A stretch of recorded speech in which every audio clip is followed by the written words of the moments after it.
మన ప్రభువును ప్రియరక్షకుడైన యేసయ్య దివ్యనామములో మీ అందరికీ నా శుభములు తెలియజేస్తున్నాను. ప్రియులారా, పరిశుద్ధ గ్రంథం నుండి యెహెజ్కేలు గ్రంథము 34వ అధ్యాయము 26వ వచనాన్ని చదువుకుందాం. వారిని నా పర్వతము చుట్టుపట్ల స్థలములను దీవెనకరముగా చేయుదును, ఋతువుల ప్రకారము వర్షము కురిపించెదను. ప్రియులారా, వర్షము లేకపోతే భూమి ఎండిపోతుంది, పంటలు పండవు. అలాగే దేవుని దీవెన లేకపోతే మన జీవితాలు కూడా ఎండిపోయిన భూమిలా మారిపోతాయి. కానీ దేవుడు ఇక్కడ ఒక గొప్ప వాగ్దానం చేస్తున్నాడు, దీవెనకరమగు వర్షములు కురియును అని. హల్లెలూయా. దేవుడు సరైన సమయంలో దీవెనలు ఇస్తాడు. వాక్యంలో కాలములను బట్టి వర్షము కురిపింతును అని ఉంది. దేవుడు ఆలస్యం చేయడు, తొందరపడడు. ఆయన సమయం పరిపూర్ణమైనది. ప్రసంగి గ్రంథం 3వ అధ్యాయం 1వ వచనంలో ప్రతిదానికి సమయము కలదు, ఆకాశము క్రింద ప్రతి ప్రయత్నమునకును సమయము కలదు అని జ్ఞానైన సొలొమోను రాస్తూ ఉన్నాడు. అలాగనే మనకు ఆలస్యముగా కనిపించిన దేవునికి అది సరైన సమయమే.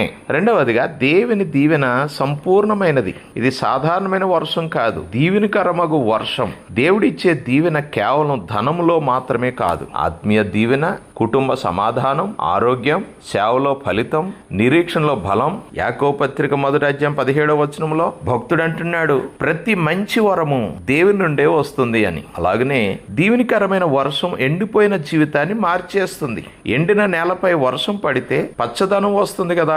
అలాగే దేవుని కృప మన జీవితంపై కురిసినప్పుడు నిరాశ ఆశగా మారుతుంది, కన్నీరు సంతోషంగా మారుతుంది, ఓటమి విజయంగా మారుతుంది. హల్లెలూయా. యోవేలు గ్రంథం 2వ అధ్యాయం 23వ వచనములో, సియోను జనులారా, ఉత్సహించి మీ దేవుడైన యెహోవా యందు సంతోషించుడి. తన నీతిని బట్టి ఆయన తొలకరి వర్షమును మీకు అనుగ్రహించును, వాన కురిపించి పూర్వమందువలే తొలకరి వర్షమును కడవరి వర్షమును మీకు అనుగ్రహించును. హల్లెలూయా. నా ప్రియ సహోదర సహోదరి, దేవుడు కడవరి వర్షమును తొలకరి వర్షమును కూడా కురిపిస్తానని స్పష్టంగా చెప్తా ఉన్నాడు ఆయన. వ్యవసాయంలో తొలకరి వర్షం విత్తనాలు మొలకెత్తడానికి అవసరం. అలాగే మన ఆత్మీయ జీవితంలో కూడా దేవుడు మొదట తన కృపను, ప్రేమను, రక్షణను అనుగ్రహిస్తాడు. అది విశ్వాసానికి ఆరంభం. కడవరి వర్షం పరిపక్వత మరియు ఫలితం. కడవరి వర్షం పంట పండడానికి అవసరం. అలాగే దేవుడు మనలను ప్రారంభించడమే కాదు, పూర్తి చేస్తాడు కూడా. మన జీవితంలో ఫలితం, విజయం, ఆత్మీయ పరిపక్వత కలిగిస్తాడు. ఒక రైతు నెలల తరబడి వర్షం కోసం ఎదురు చూస్తాడు. పొలం ఎండిపోయింది, కానీ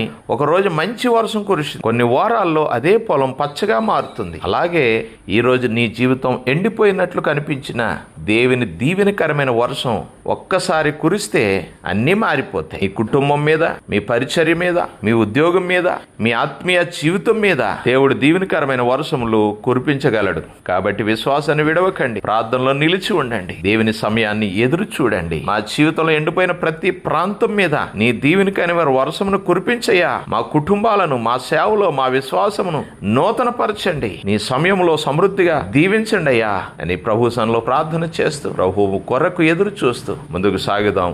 ఎండిన నేల లాంటి జీవితాన్ని దీవెనకరమైన, ఫలభరితమైన, సమృద్ధి కలిగిన పొలముగా మార్చునుగాక. ఆమెన్.